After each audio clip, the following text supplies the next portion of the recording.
¿Ha encontrado usted la paz? Una paz que este mundo no la puede dar, solamente nuestro Señor Jesucristo. Ahora su Biblia en Lucas, capítulo 22.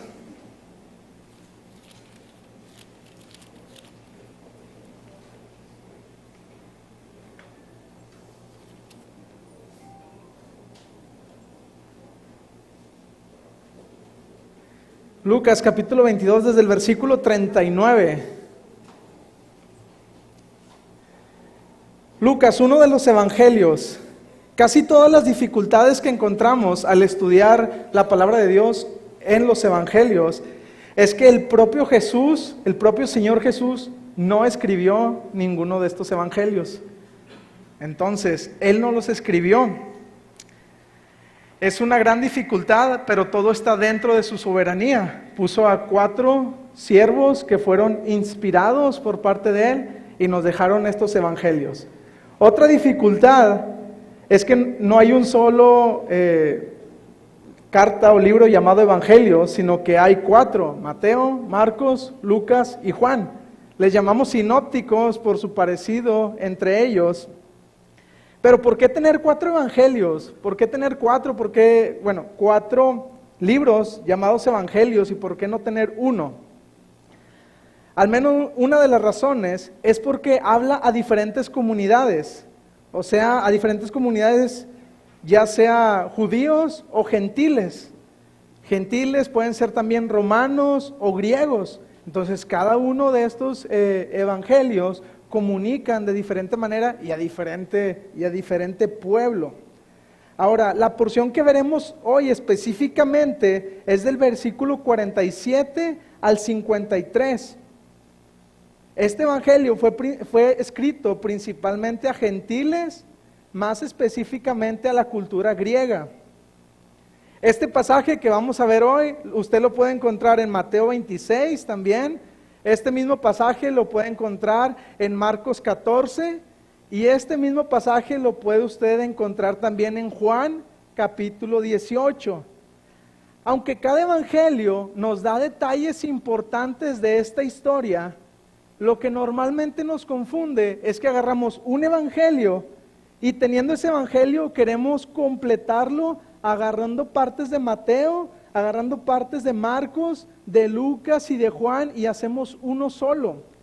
¿Qué es lo que pasa cuando hacemos esto? Tiende a nublar el propósito que tuvo Mateo al escribir esa parte, nubla lo que Marcos quiso decir, pero sí nos puede servir informativo. Por ejemplo, el evangelio, la porción que vamos a ver hoy es que Pedro sacó su espada y le cortó la oreja al siervo del sumo sacerdote, y solo menciona eso.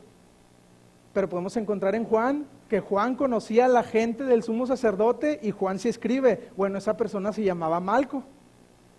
Conoces, es informativo. Pero no tratemos de hacer una sola historia de estas 4, puesto que cada una tiene un propósito específico, y el de hoy es en Lucas.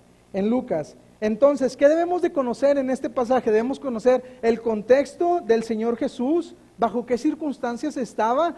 Usted tiene que voltear a ver en qué circunstancias estaba Lucas escribiendo y a quién estaba escribiendo, que ya lo vimos ahorita, y también el contexto del párrafo. Ok, vamos allá a leer Lucas 22 y vamos a leer desde la porción que nos predicaba la semana pasada el hermano Eduardo. Lucas 22, desde el versículo 39, dice: y saliendo, se fue como solía al monte de los olivos, y sus discípulos también le siguieron. Cuando llegó a aquel lugar les dijo: orad que no entréis en tentación. Y él se apartó de ellos a distancia como de un tiro de piedra, y puesto de rodillas oró, diciendo: Padre, si quieres pasa de mí esta copa, pero no se haga mi voluntad sino la tuya.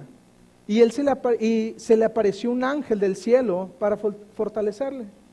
Y estando en agonía, oraba más intensamente, y era su sudor como grandes gotas de sangre que caían hasta la tierra. Cuando se levantó de la oración y vino a sus discípulos, los halló durmiendo, a causa de la tristeza y les dijo, ¿por qué dormís? Levantaos y orad para que no entréis en tentación. Los versículos que vamos a ver hoy comienzan en el 47, que dice, mientras él aún hablaba, se presentó una turba, y el que se llamaba Judas, uno de los 12, iba al frente de ellos y se acercó hasta Jesús para besarle. Entonces Jesús le dijo, Judas, ¿con un beso entregas al Hijo del Hombre? El arresto de Jesús es la demostración que Jesús se sujeta a la voluntad de Dios y no permitirá ningún intento de salir de esta situación mediante la violencia. Esta decisión ya está tomada desde antes y la podemos ver estableciéndose desde la oración en el Getsemaní, todo lo que el hermano Eduardo nos predicó la semana pasada. La sanación, también vamos a ver esta parte, que la sanación del sumo sacerdote a quien le cortaron la oreja es el último milagro que usted puede encontrar de Jesús en el Evangelio de Lucas. Y de manera sorprendente, Jesús sana hasta el final de su ministerio y aún sus enemigos son beneficiarios de sus milagros.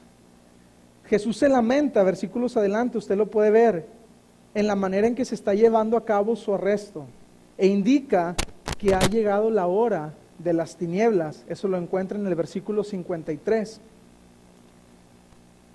Una turba se acerca, Judas se adelanta para besar a Jesús y con ello se consuma la traición. El beso, una señal de cariño, se ha convertido en un signo de deslealtad que hasta la fecha usted lo puede encontrar. Y usted sabe lo que significa el beso de Judas. ¿Así es? Traición. Los discípulos le preguntan si han de luchar. Uno de ellos, Pedro, no aguarda la respuesta y ataca al siervo del sumo sacerdote cortándole la oreja derecha. Y Jesús pone fin a aquella acción. No quiere luchas durante su arresto. Va a sujetarse al llamamiento de Dios, no sin antes sanar al siervo herido. Jesús se lamenta de que actúan como si fuera un delincuente, cuando ha estado cada día enseñando abiertamente en el templo y no le habían arrestado hasta aquel día. Sabe que no le detuvieron por causa del pueblo. Hay una explicación para lo que está sucediendo. Esta es su hora y de la autoridad de las tinieblas. El intento de detener a Jesús por parte de Satanás está en marcha. Irónicamente, la cruz va a conseguir exactamente lo contrario de lo que desea la oscuridad. Este es el misterio de la soberanía de Dios. Aunque los dirigentes judíos parecen tener control, de aquella situación, la realidad es que Dios está en control de todo eso. ¿Y usted lo cree? Dios conocía todo lo que iba a pasar esa noche. Y él oraba al Padre y le decía, Señor, si es posible que pase de mí esta copa, pero no se haga lo que yo quiero, hágase tu voluntad. Él obedeció hasta el último punto y hasta la muerte y muerte de cruz. Lucas les presenta, ¿se acuerda a quién les está escribiendo Lucas? Específicamente a los griegos. Entonces Lucas les presenta a Jesús como el hombre perfecto, aquel que no cometió pecado hasta el último momento. Y aquí estaban arrestándolo con violencia, llegaron con palos, llegaron militares, hay gente, y todavía termina sanándolos. El hombre perfecto, que hasta el momento que van a arrestarlo, no comete violencia, y todavía sana a aquellas personas que fueron por él. Hombre por quien van como si fuera un ladrón. Y también lo presenta como el Hijo de Dios soberano que estaba en control de todas las cosas. Quien tiene el poder para acabar con ellos, pero no lo hace porque confía en la voluntad de su Padre. Y es obediente a la voluntad de su Padre. En esta mañana, si me ayudan con la presentación, por favor.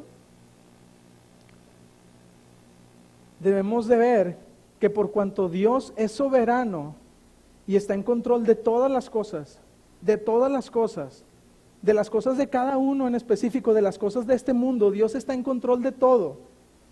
yo debo permanecer firme en la fe en el momento de la tentación en específico. Eso es lo que nos enseña en este pasaje.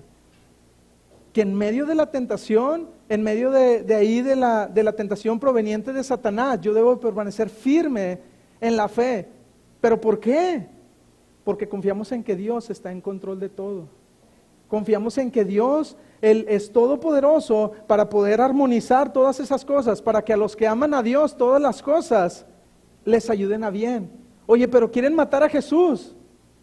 Pues resulta que lo crucificaron, pero después de eso, en la soberanía de Dios, la cruz, más bien en muerte de Cristo, resultó en vida eterna y en vida para todos los que estamos aquí. Parecía malo, pero Jesús fue fiel, se mantuvo firme a la voluntad de su Padre. En el momento de la tentación, debo permanecer firme creyendo en la soberanía de Dios. Esta turba de la cual menciona el versículo 47 estaba formada por soldados militares romanos, la policía del templo, principales sacerdotes y ancianos, y ahí iba toda esa turba por Jesús. Iban con espadas, iban con garrotes, con linternas, con antorchas a apresar a Jesús. Pero ¿por qué tanta gente y por qué llevar tantas armas como si fuera un ladrón? No cabe duda que estas personas habían escuchado lo que Jesús había hecho, habían escuchado del poder de Dios, habían escuchado que ese hombre controlaba los mares, habían escuchado que ese hombre sanaba enfermos, habían escuchado que ese hombre daba vista a los que no podían ver. Y tal parece que sí lo conocían, pero esos hombres no creían en Él. No tenían fe en el poder que tenía Jesús y en la soberanía que tiene Dios. Capítulos atrás, y vamos allá, en Lucas capítulo 4, versículo 16, dice que Jesús fue a Nazaret, donde se había criado, entró en la sinagoga y comenzó a leer. Imagínense a Jesús, llegó a aquella ciudad, se metió a una sinagoga donde estaban todos estos estudiosos y comenzó a leer. ¿Qué leía? El Espíritu de Dios está sobre mí, por cuanto me ha ungido para dar buenas nuevas a los pobres. Me ha enviado a sanar a los quebrantados de corazón, a pregonar libertad a los cautivos y vista a los ciegos, a poner en libertad a los oprimidos, a predicar el año agradable del Señor. Versículo 21, y hoy se ha cumplido esta escritura delante de vosotros. Y todos daban buen testimonio de Él y estaban maravillados de las palabras de gracia que salían de la boca de Jesús y de todas las cosas que había hecho en Capernaum. Le decía a la gente, hazlas aquí en tu tierra, Jesús. Le decía a la gente cuando Jesús estaba ahí parado. Versículo 24, y Jesús dijo, de cierto os digo que ningún profeta es acepto en su propia tierra. Les dijo, muchas viudas había en Israel en los días de Elías, cuando el cielo fue cerrado y hubo una gran hambre. Y a ninguna de ellas fue enviado Elías, sino a una viuda de Sarepta. Muchos leprosos había en Israel en tiempos de Eliseo, pero ninguno de ellos fue limpiado, sino Naamán el sirio. Al oír estas cosas, dice que todos en la sinagoga se llenaron de ira y levantándose le echaron fuera de la ciudad. Y allá llevan a Jesús fuera de la ciudad, hasta la cumbre del monte sobre el cual estaba edificada la ciudad, para despeñarle, y lo querían matar. El versículo 30 es impactante, y probablemente usted ya lo haya leído y no sé si se ha dado cuenta, pero va toda la multitud queriendo matar a Jesús y lo llevan al monte y lo quieren despeñar y lo quieren matar. Y el versículo 30 no nos dice cómo, pero dice que Jesús pasó en medio de ellos y volvió a Capernaum. ¿Cómo hizo Jesús eso? Iba un montón de gente atrás de Jesús y dice que Él pasó, no se escondió, no se les escapó, dice que pasó en medio de ellos. ¿Usted se puede imaginar cómo pasó en medio de ellos sin que lo vieran? ¿Cómo pasó en medio de ellos sin que lo golpearan? Y salió ileso. Ese Jesús que hizo eso allá, ¿no podía haber hecho lo mismo esa noche que fueron por Él? Él lo podía hacer. ¿Por qué no lo hizo? Esa es la pregunta. ¿Por qué en una ocasión anterior se escapó y por qué esta vez no? Pues porque él confiaba en la soberanía de Dios. Él ya había tomado la decisión, versículos anteriores, cuando estaba en oración, de que él iba a poner su vida, nadie se la quitaba, él iba a poner su vida e iba a morir en la cruz. Nadie se la estaba quitando. ¿Qué debemos de entender nosotros? Que Dios es soberano, se gobierna a sí mismo y no está sometido a nada ni a nadie. Dios es absolutamente eterno e infinito. Cualquier otra cosa o persona es dependiente de Él. ¿Sabe por qué una persona no se somete al Señor Jesús? Porque cree que ella es más importante que todas las cosas. Porque cree que Él puede hacer todo. Pero resulta que el hombre no es todopoderoso, el hombre no es infinito, el hombre muere y Dios sí lo es. Él es quien tiene el máximo poder y autoridad por sobre todo. ¿Cuál es la esperanza que tenemos todos los que estamos aquí? Confiar en Él. En nosotros no podemos hacer nada, no tenemos todo el poder, pero Dios sí, pero nuestro Padre sí. Debemos de poner nuestra confianza en Él, debemos de tener fe en la soberanía de Dios. ¿Qué es lo que menciona? ¿Se acuerdan que ahorita les dije que esta porción también se menciona en Mateo, en Marcos y en Juan? Hay unas palabras por ahí que no aparecen en los otros lados. Y hay unas personas en específico que hay que recalcar. En esta ocasión y en Lucas vamos a ver el caso de Judas un poquito. Que Dios es soberano incluso sobre las tentaciones provenientes de Satanás para que pequemos. ¿Sabe por qué? Porque la tentación, antes de que Judas se entregara a Jesús, la tentación vino sobre Judas. Gran parte de nuestro sufrimiento proviene de nuestros propios pecados.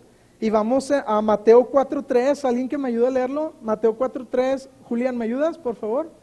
Mateo 4:3 y Primera Tesalonicenses 3:5. Abraham, por favor.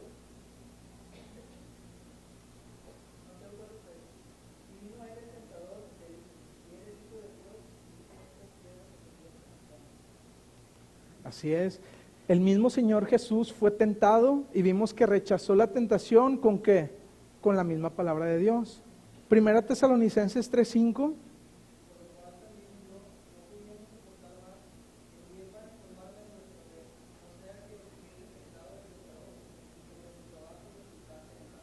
¿A quién se refiere con el tentador?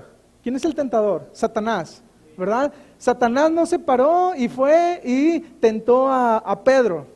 Satanás no se tentó y fue, no le bastó y fue y tentó al Señor Jesús. ¿Satanás viene a su vida a tentarlo algunas veces? Yo creo que sí.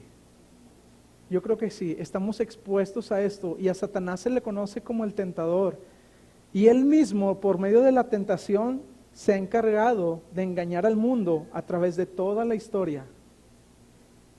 En serio, desde el principio, sí, desde el principio. Génesis 3, del 14 al 19, vamos allá.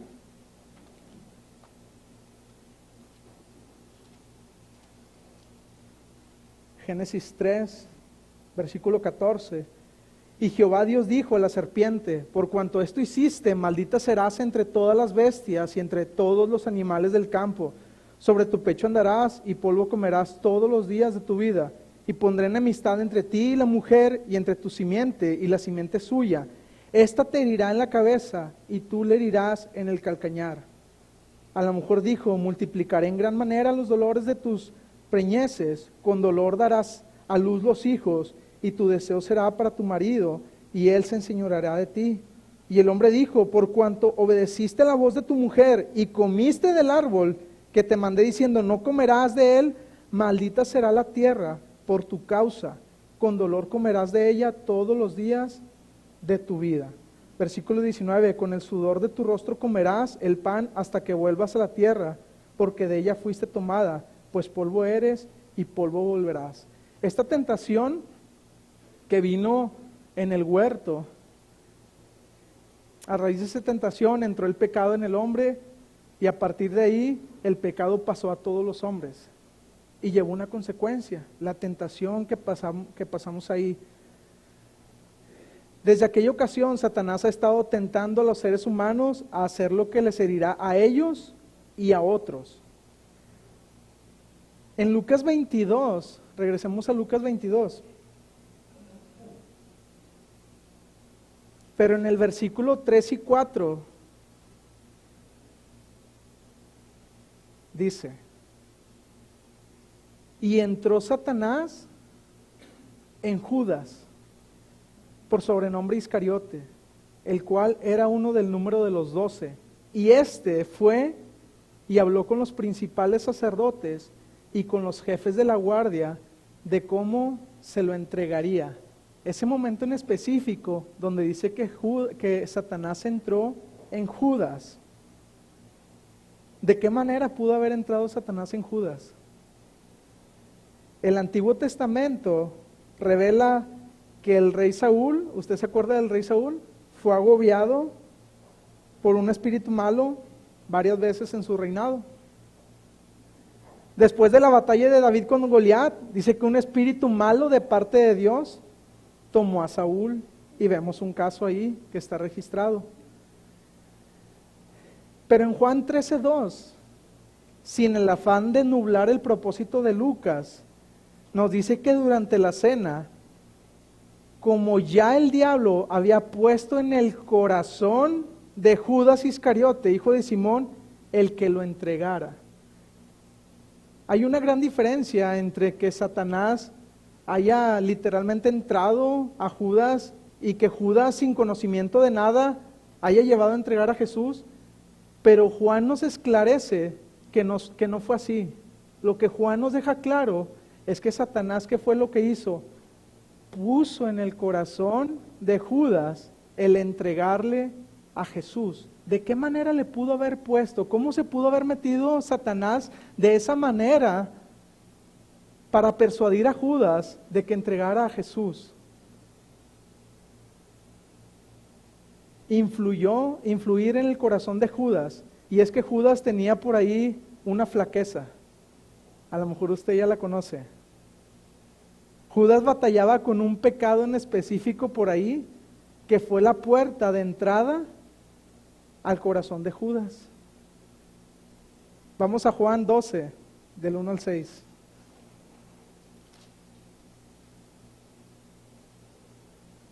Seis días antes de la Pascua vino Jesús a Betania, donde estaba Lázaro, el que había estado muerto y a quien había resucitado de los muertos. Y le hicieron ahí una cena. Marta servía y Lázaro era uno de los que estaban sentados a la mesa con él. Entonces María tomó una libra de perfume de nardo puro de mucho precio y ungió los pies de Jesús y los enjugó con sus cabellos, y la casa se llenó del olor del perfume. Y dijo uno de sus discípulos, Judas Iscariote, hijo de Simón, el que le había de entregar: ¿por qué no fue este perfume vendido por 300 denarios y dado a los pobres? Pero dijo esto no porque se cuidara de los pobres, sino porque era ladrón. Y teniendo la bolsa, sustraía de lo que se echaba en ella. Sustraía. Tal parece ser que Judas tenía un gran interés por los bienes materiales. Tal parece ser que Judas era tentado recurrentemente por el dinero, por el bien económico.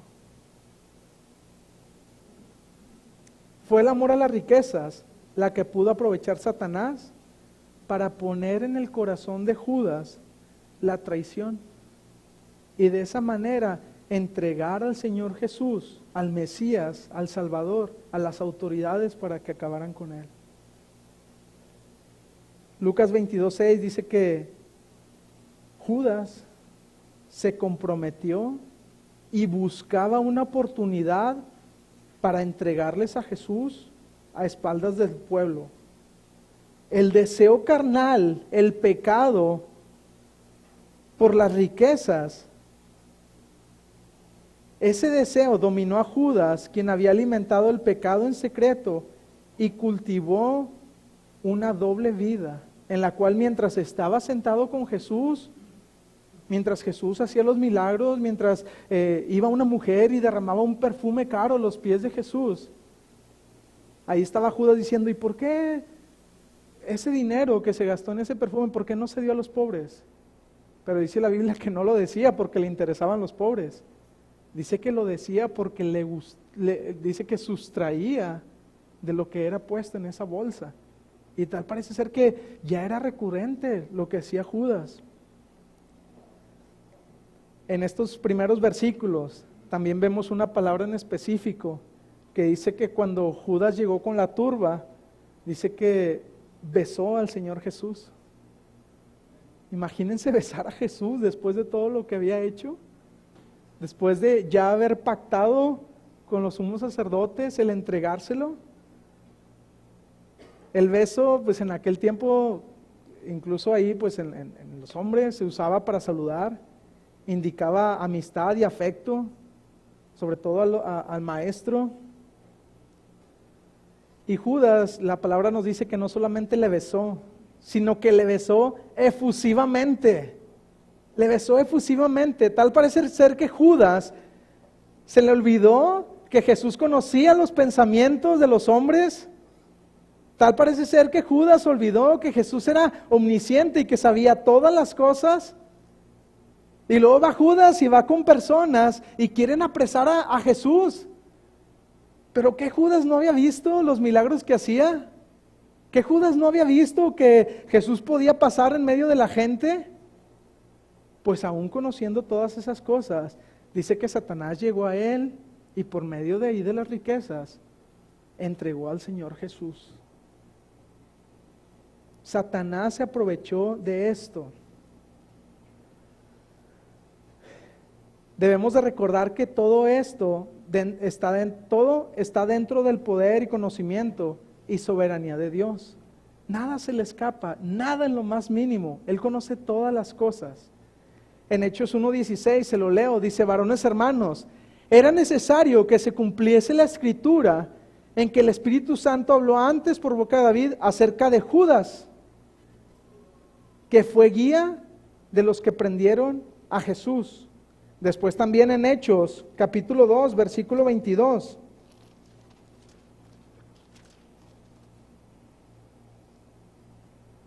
Dice: varones israelitas, oíd estas palabras, Jesús Nazareno, varón aprobado por Dios entre vosotros, con las maravillas, prodigios y señales que Dios hizo entre vosotros, por medio de él, como vosotros mismos sabéis, a este entregado por el determinado consejo y anticipado conocimiento de Dios.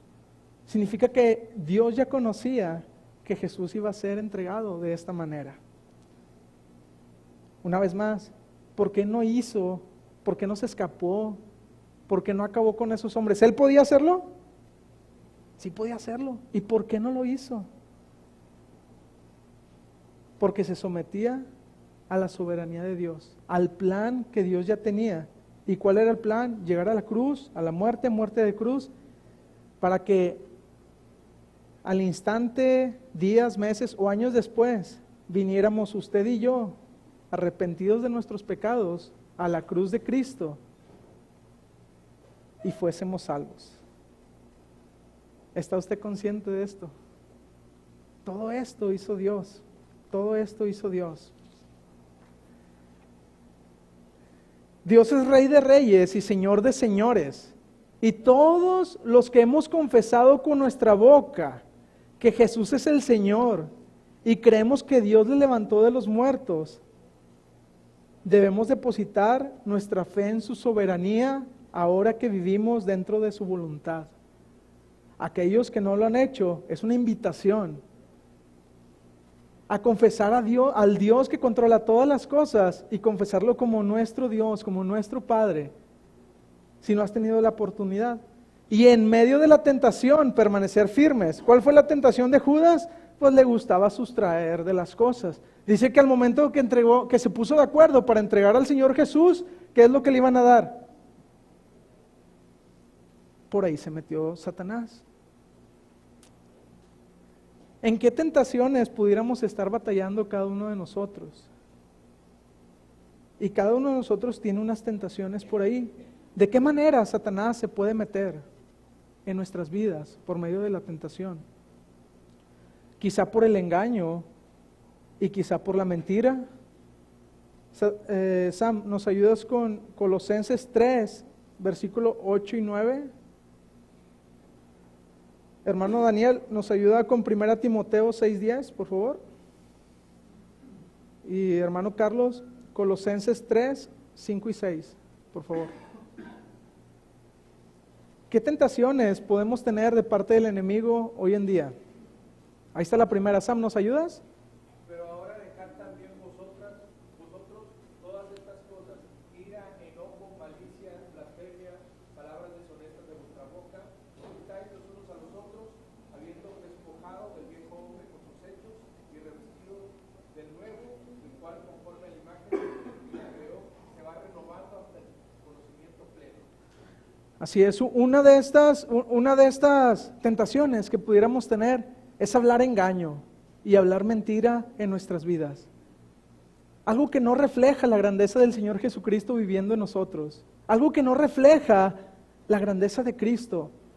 Y este versículo en específico habla de hablar engaño entre los hermanos. El hablar mentira entre los hermanos. El hablar blasfemias en contra de Dios. ¿Está usted batallando en esto? Tome nota. A Judas le pasó eso. Tome nota. Segunda, 1 Timoteo 6:10. Porque raíz de todos los males es el amor al dinero, el cual, codiciando algunos, se extraviaron de la fe y fueron traspasados de muchos dolores. Gracias, hermano. Dice que raíz de todos los males es el amor al dinero. Otra tentación que puede ser de Satanás es el amor al dinero. Es el tener la manera de una ganancia deshonesta por querer tener más dinero. Y eso le pasó a nuestro amigo Judas. Pero lo que le pasó a Judas, a mí me ha tocado siempre escuchar, ese Judas era un tremendo. ¿Cómo cambió al Señor Jesús por unas monedas? ¿Qué pasa con nuestras vidas? Con lo que Dios nos ha dado para ministrar, que es de Él. ¿Está usted siendo tentado a robarle a Dios con lo que es de Él? Porque Satanás se mete muy sutil y de esa manera. Es que tengo que pagar, tenemos que ir, tenemos que viajar, tenemos que salir. Y si lo puede hacer, pues qué bueno. Gracias a Dios. Pero no robándole a Dios. De ninguna manera. Puede ser una tentación. 1 Timoteo 6:10, Colosenses 3 del 5 al 6, por favor. Haced morir pues lo terrenal en vosotros: fornicación, impureza, pasiones desordenadas, malos deseos y avaricia, que es idolatría, cosas por las cuales la ira de Dios viene sobre los hijos de desobediencia. Así es. Otra tentación que pudiéramos tener es por las pasiones desordenadas, las pasiones sexuales, fornicación, adulterio, temas delicados, pero que día con día se vuelven recurrentes. Y usted conoce a alguien que fuera del matrimonio ya cometió fornicación. Usted quizá conoce a alguien que estando casada cometió adulterio y destruye la familia. ¿Por qué? Porque Satanás llega, la tentación llega, pero por eso debemos resistir firmes en la fe.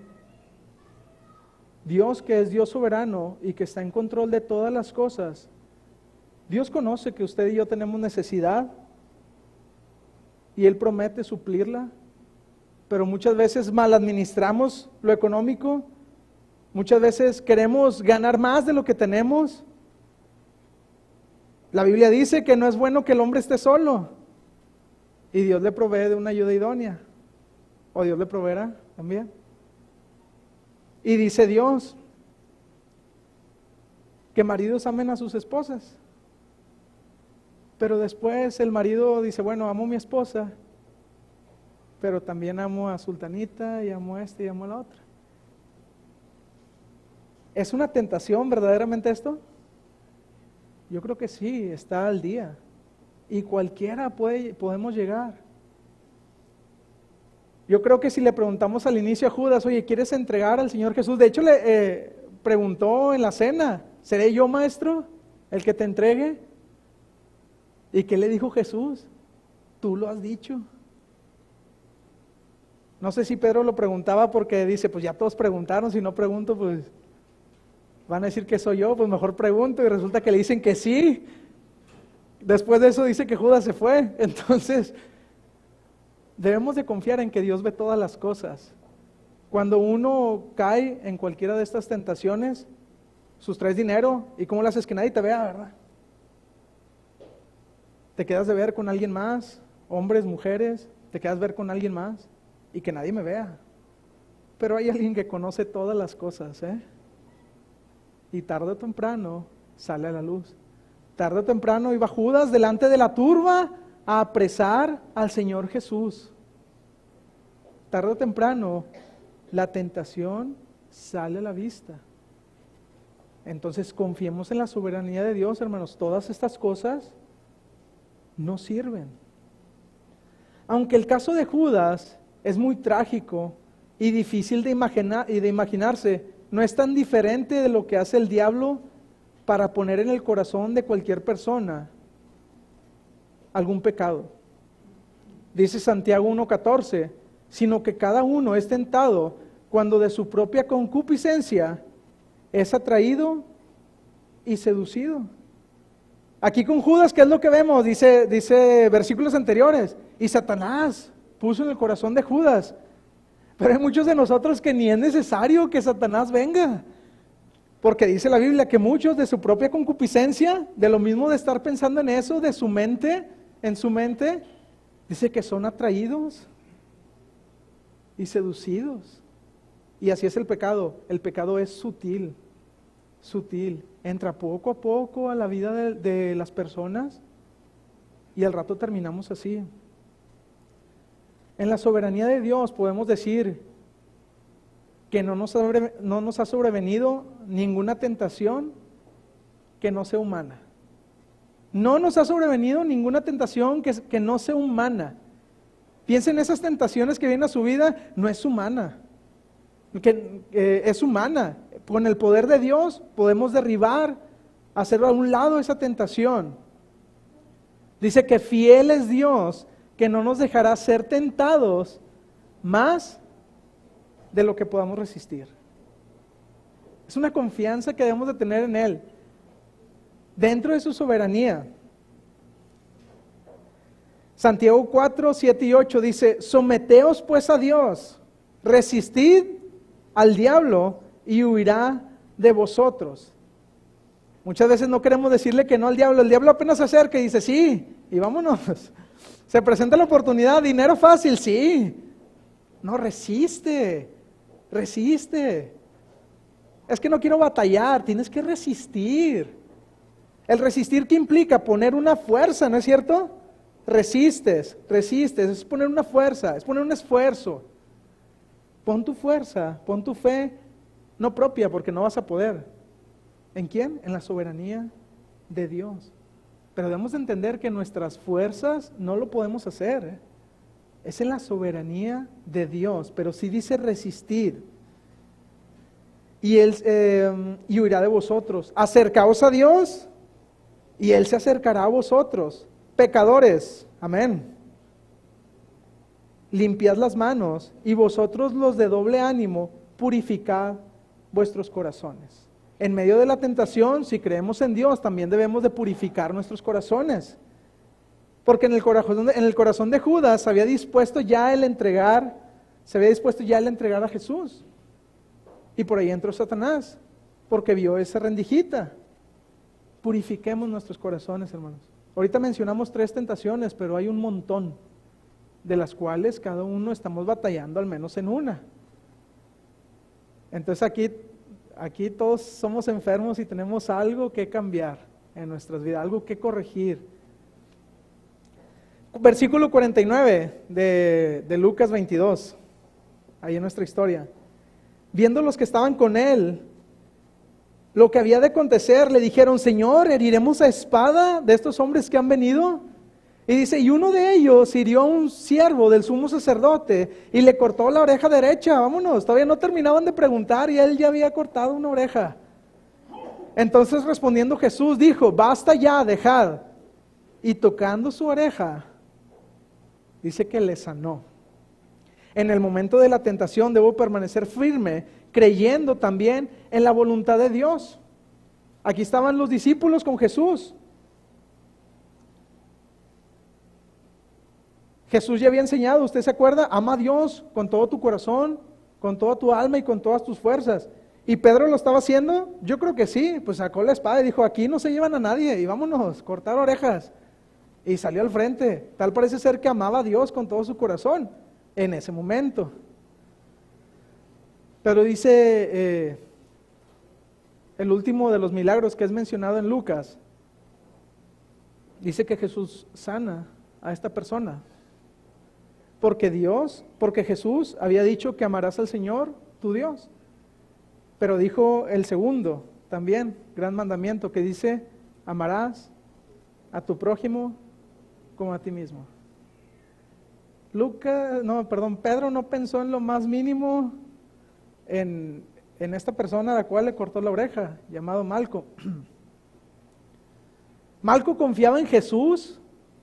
¿Usted cree? Pues no, Malco no confiaba en Jesús, fue a apresarlo. ¿Y por qué le sanó?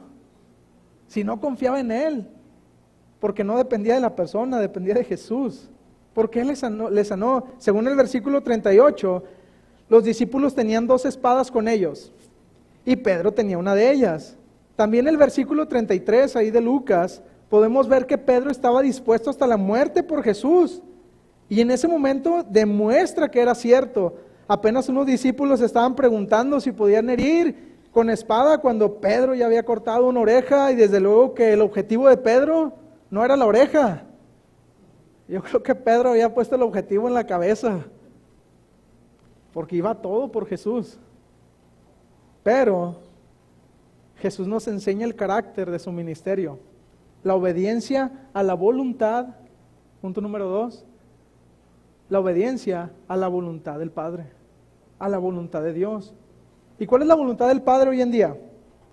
Ahí la tenemos, ¿no es cierto? Ya sabemos.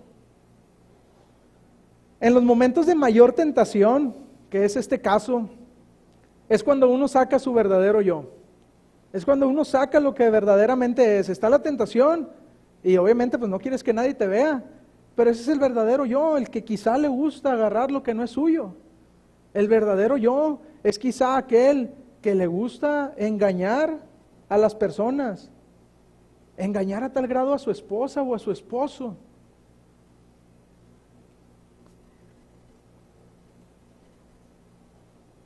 Pero el Señor Jesús, aún en el momento que fueron a arrestarlo, dice que amó al Señor con todo su corazón, sometiéndose a la voluntad del Padre. ¿Cuál era la voluntad del Padre? Que Jesús fuera entregado. Y se sometió y fue entregado. Y en medio de todo, sin violencia, porque Él puso su vida, se sometió a la voluntad del Padre. Al momento de la tensión en el momento, Pedro demostrándole el amor a la oreja del prójimo con su espada. ¿Se lo imagina? En el amor del Señor, Malco.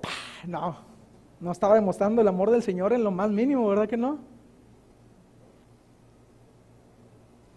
Jesús nos dio en esa ocasión un ejemplo perfecto de confianza en la voluntad del Padre.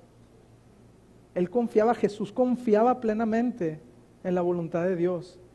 Jesús tenía todo controlado, Él ya sabía lo que iba a pasar. Quien hizo todas las cosas sabe cómo funcionan y con qué propósito. Jesús incluso les dijo a sus discípulos que sería entregado. Y no fue nada agradable, lo veíamos el domingo pasado. Dice que Jesús, estando orando, dice que incluso sudaba como gotas de sangre. No sabemos cómo puede ser eso, pero pasó. porque confiaba en la voluntad de Dios. ¿En qué ocasiones sentimos pánico en nuestras vidas nosotros? Sobre todo en medio de la tentación. ¿Lo hago, no lo hago? Pues nadie me está viendo, pues órale.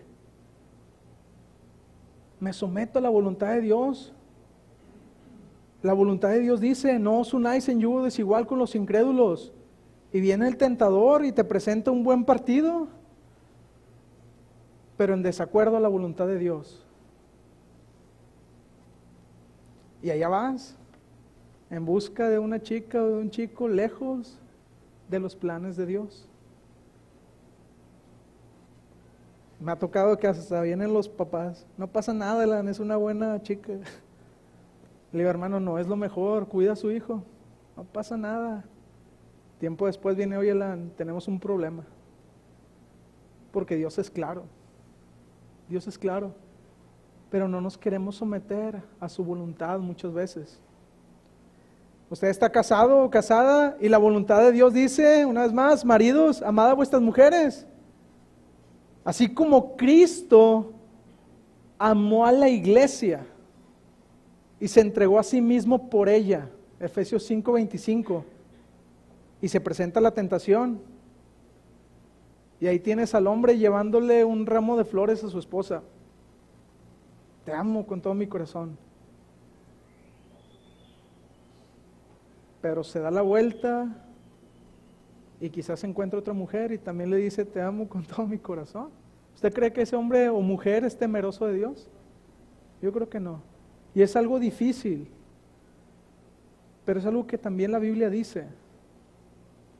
Esposas, también someterse a su marido de la misma manera. Y en esta parte nos dice que maridos, amad a vuestras mujeres así como Cristo amó a la iglesia. Tenemos un gran estándar y difícil le vamos a llegar, pero tenemos que esforzarnos porque es la voluntad de Dios, porque es la voluntad de Dios.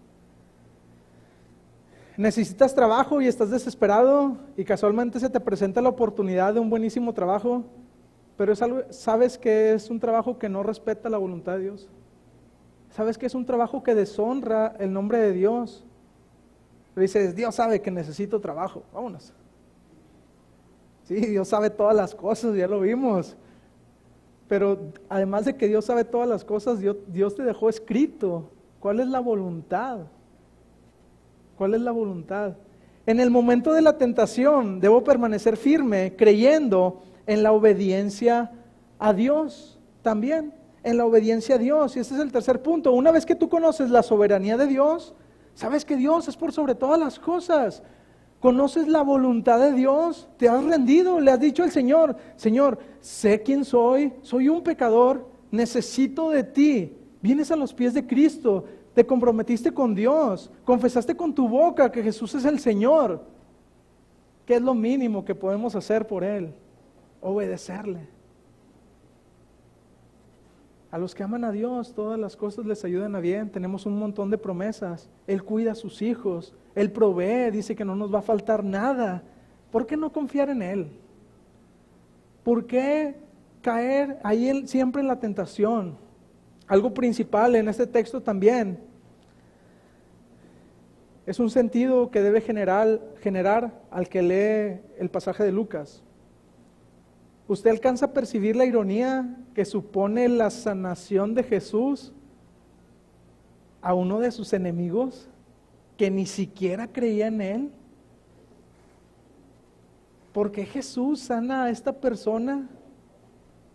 Todos entendemos la injusticia de ir a apresar a Jesús en la noche, pero así son los estándares del reino. Dice, ama a tus enemigos, porque qué bien hace el que ama a su amigo, con quien está bien. Pero los estándares del reino dice que ames incluso a tus enemigos. Y hay que obedecer en esa parte. También dice la Biblia que más bienaventurado es dar que recibir. Alguien en su juicio cabal fuera de aquí dice, no, hombre, ¿cómo que me va a venir más bien dar que recibir? Pero los que conocemos a Dios, esto es verdad, amén. Esto es verdad. Más bienaventurado es dar que recibir. y confiar en lo que no vemos. ¿Qué nos dice este mundo? Pues confía en lo que ves. Caminas y pues caminas en algo firme. Pero cuando estamos con Dios muchas veces es confiar en lo que no vemos. Hebreos 11:1 dice, ¿es pues la fe la que debemos de mantener en el momento de la tentación? ¿Es pues la fe la certeza de lo que se espera? El estar seguro de lo que estamos esperando y estar convencidos, dice la convicción, estar convencidos de lo que no se ve. ¿Está usted convencido de que a quien físicamente usted no puede ver es sumamente poderoso para proveerle de todo lo necesario y no llegar a la tentación de agarrar?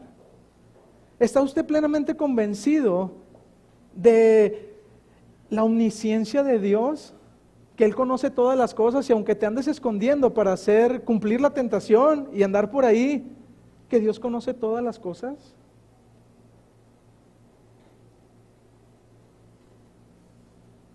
Jesús menciona en este versículo 52, y Jesús dijo a los principales sacerdotes, a los jefes de la guardia del templo y a los ancianos que habían venido contra Él, como contra un ladrón habéis salido con espadas y palos. Habiendo estado con vosotros cada día en el templo, no extendiste las manos contra mí, mas esta es vuestra hora y la potestad de las tinieblas. Esta es la imagen, hermanos, del Evangelio también.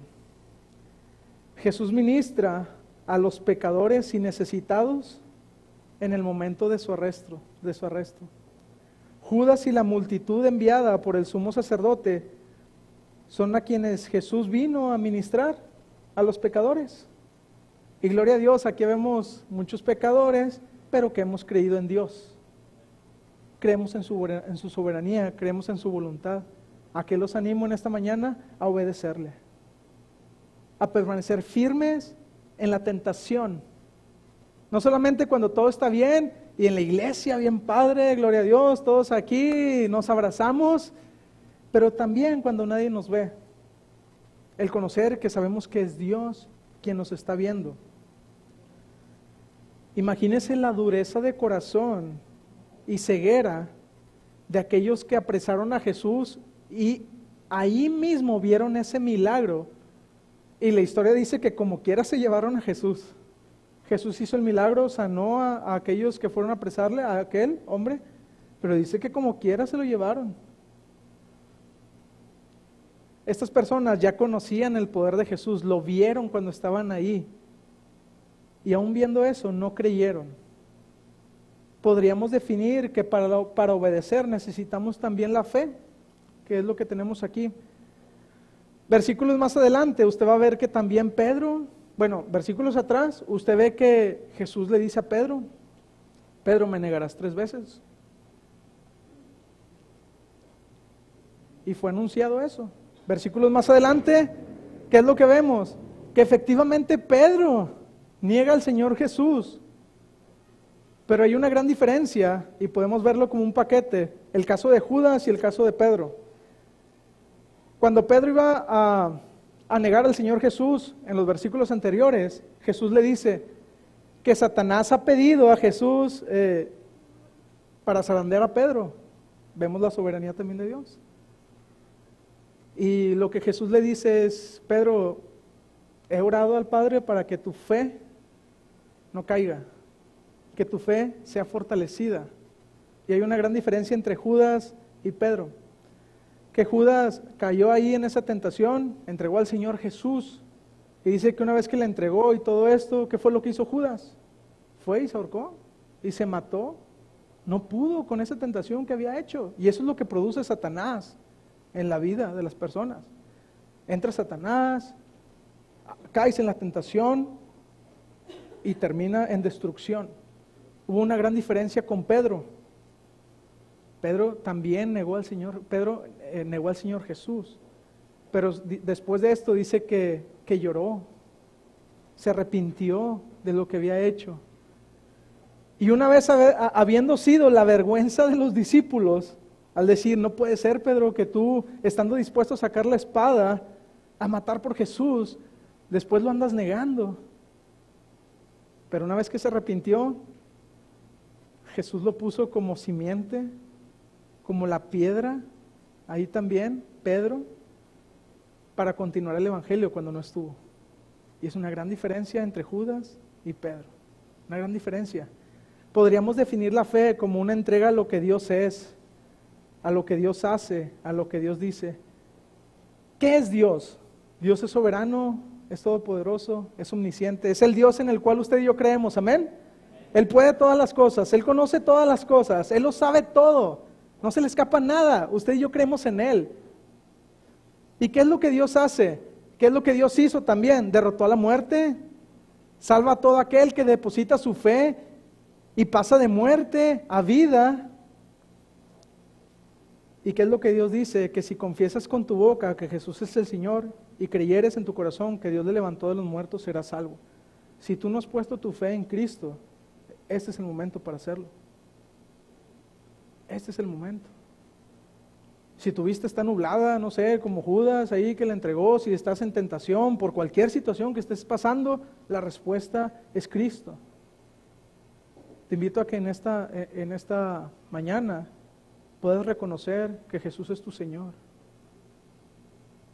Y a todos aquellos que ya hemos puesto nuestra fe en Él, lo hemos confesado como nuestro Señor y Salvador, no nos olvidemos que Él lo sabe todo y que Él controla todo. Y que en medio de la tentación resistamos. El remordimiento después de esto puede matar o puede purificar. Aquí habemos dos grupos de personas quizá. Los que estamos en medio de la tentación, los que batallamos en algo, y yo creo que somos la mayoría. Estamos batallando con una tentación de parte de Satanás. Piensa en cuál es. ¿Y qué es lo que vas a hacer con eso? ¿Vas a esperar hasta que esto sea evidenciado? ¿Vas a esperar a que sea en destrucción como Judas? ¿O te vas a arrepentir como Pedro? Piensa en esto. ¿Y qué reacción debe de pasar? Que si tú confías en ese Dios soberano, en la voluntad de Dios, la obediencia de cada día debe ser algo por inercia. Entonces yo los animo, hermanos, a pensar en esa tentación y que oremos en esta mañana para que le entreguemos a Dios esas tentaciones por las cuales somos participantes. Entonces los animo a que cerremos nuestros ojos y vamos a orar.